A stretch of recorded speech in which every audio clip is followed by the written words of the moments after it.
This is Autoline Daily, the show dedicated to enthusiasts of the global automotive industry. 2024 could turn out to be the year of the plug-in hybrid. Bernstein reports that global PHEV sales are up 50% through the first 5 months of the year, compared to only 9% for BEVs. In China, the difference is even more dramatic. In the first half of the year, PHEVs, including extended range electrics, shot up 70%, compared to 16% for BEVs. And if this keeps up, PHEVs will outsell battery electrics in China before the year is over. And JP Morgan says PHEVs could account for 60% of NEV sales in China by the end of the decade. It also cut its forecast for battery demand in China by 10%, since PHEVs use smaller batteries than BEVs. The appeal of PHEVs is obvious. Starting prices are lower than BEVs, and they don't pose any range anxiety. BYD, for example, sells two PHEVs, the Kin L and the Seal, that cost about $14,000 and have a driving range of up to 1,300 miles. Meanwhile, while PHEV sales are soaring in China, Chinese BEVs are taking the European market by storm. They now have 11% of the EU EV market, and they're just getting started. In May, Chinese EV sales in Europe shot up 72%, growing twice as fast as European brands. Part of this was because Chinese automakers were racing to sell as many EVs as they could in Europe before they got hit with the new import tariffs. But they're also looking to set up assembly operations in the region to sidestep those tariffs. Tesla is recalling more than 1.8 million vehicles in the U.S. over hood latch issues. But again, this was fixed with an over-the-air update, which Tesla already issued. The problem was with software not recognizing an unlatched hood, so it could fully open and block the driver's view. Customer complaints in China led Tesla to investigate the problem back in March, and after more studies, it decided to issue a recall in North America. And in other Tesla news, could this have an impact on the investment community's outlook on full self-driving?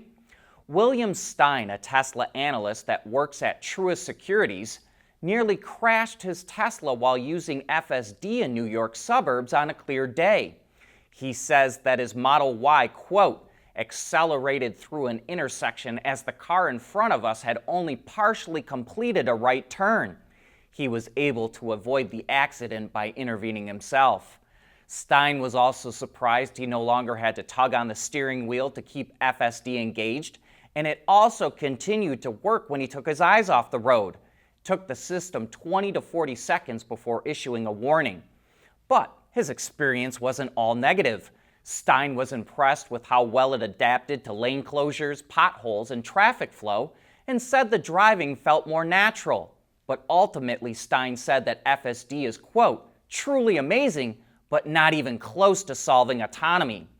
Tesla didn't comment on the report, but yesterday Elon Musk posted on X that it's releasing an updated version of supervised FSD, so perhaps some of these issues will be addressed.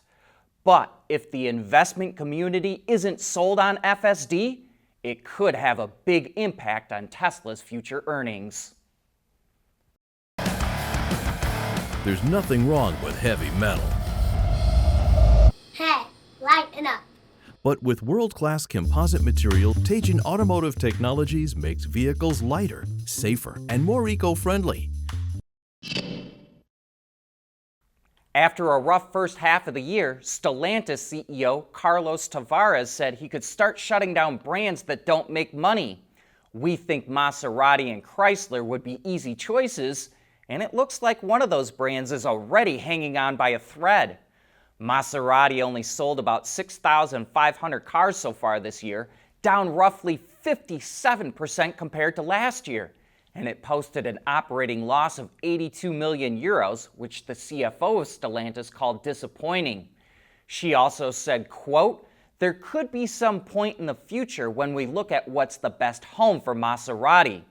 Dropping 3 models from its lineup did play a role in Maserati's losses, but those models won't get replaced right away, and it seems like Stellantis is already looking for a new home within the group, or possibly even selling off Maserati altogether. What do you think the best fit would be? Let us know in the comments.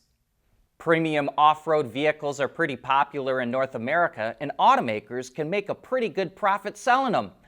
BYD may have been trying to replicate that success in China with its Fengchengbao brand, but it seems like buyers aren't going for it.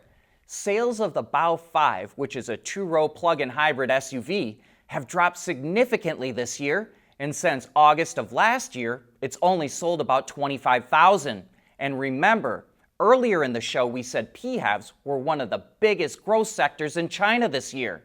So now the brand is pivoting to try and attract more mainstream customers and is cutting the price of the Bao 5 by almost $7,000, which brings its starting price to roughly $33,000. Fengchengbao plans to launch a larger PHEV and electric SUV this year, but a price cut by that much on its smaller, more affordable vehicle is not a good sign for these upcoming models. But speaking of BYD, it looks like it showed more established automakers that there's actually a market for EVs in Brazil.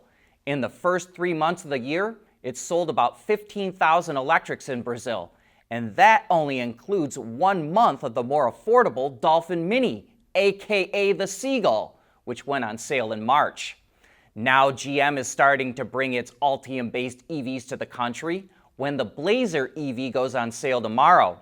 It's only going to offer the RS version, which comes in both rear and all-wheel drive. It didn't reveal pricing, but in the US it starts right around $56,000. It will be interesting to see how Brazilians react to the model, but we think something like the Equinox EV might be more popular. They're called polymetallic nodules, and they sit about 2 miles deep on the ocean floor. They're lumps of rock that contain cobalt, nickel, copper, and manganese. In other words, they've got all the materials needed to make batteries for electric cars. And all you have to do is pick them up. But they're also located in habitats for fish and sea life, and some scientists believe that these rocks also generate oxygen for the planet. Now the debate amongst environmentalists is around the potential catastrophe of global warming and whether mining these rocks is worth the trade-off to fight it. A company called the Metals Company wants to mine these rocks, and if you'd like to learn more about it, we interviewed their CEO Gerard Barron 4 years ago, and we've got a link to that video in the description box or the transcript. Chinese EV maker XPeng is planning to launch a Robotaxi in 2026. There aren't many details about the model, but Car News China speculates that it will likely use a vision-based system because XPeng is pivoting away from LiDAR. While all of its models are currently equipped with LiDAR, reports say it's planning to adopt a vision-based system for its future vehicles. XPeng's CEO has also previously said that end-to-end neural network algorithms like Tesla uses is fine for L2 and L3 autonomous driving, but it's unsuitable for Level 4 if it's not coupled with large model data. XPeng will develop and manufacture its robotaxis, but unlike Tesla, it will not operate them itself. It will partner with another company. And that brings us to the end of today's show. Thanks for making Autoline a part of your day.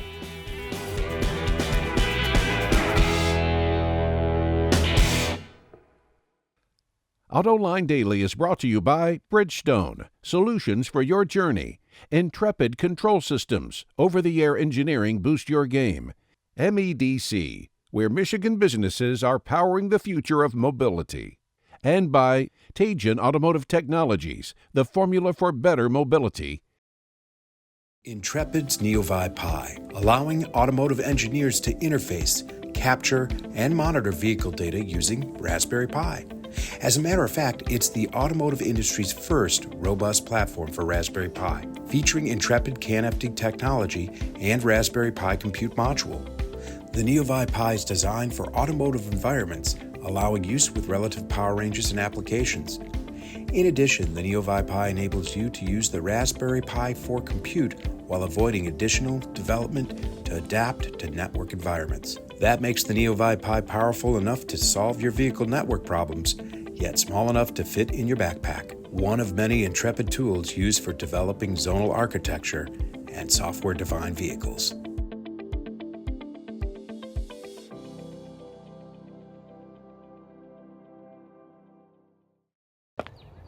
Knowing that when it's time to unplug, your tires were built to get you to the place you recharge.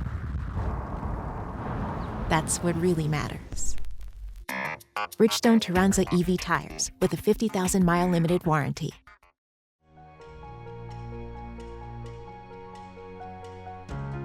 Michigan is leading the charge in mobility and innovation, and I can't think of a better state to be in.